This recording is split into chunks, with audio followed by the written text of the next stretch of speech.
అందరికీ నమస్కారములు. ప్రేమంటే ఏంటి? ప్రేమంటే ఫోన్లో బ్యాలెన్స్ వేయించడం, ఫోన్ చేసి మాట్లాడడం, ఫోన్ పేలు చేసి డబ్బులు పంపించడం, పార్కుల వెంబడి తిరగడం, తిప్పడం, కళ్ళలో కళ్ళు పెట్టి చూడడం, సినిమాలు, షికార్లు.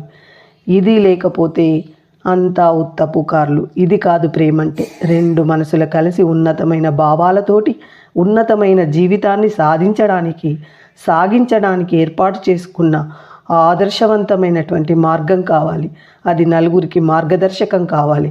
కానీ కబుర్లతో కాలక్షేపాలు, నిధి నిక్షేపాలు ఉంటేనే పెళ్ళి. ఎవరో ఒకరు అనాథలుగా మళ్ళీ మిగిలి బాధతో పగిలే ప్రేమ గుండెలు ఎన్నో. దయచేసి ప్రేమంటే అర్థం వెతకండి. ప్రేమిస్తే దానికి కట్టుబడి ఉండండి. నా మాటలు మీకు నిజం అనిపిస్తే తప్పకుండా లైక్ చేయండి, కామెంట్ చేయండి, సబ్స్క్రైబ్ చేయండి. ధన్యవాదములు.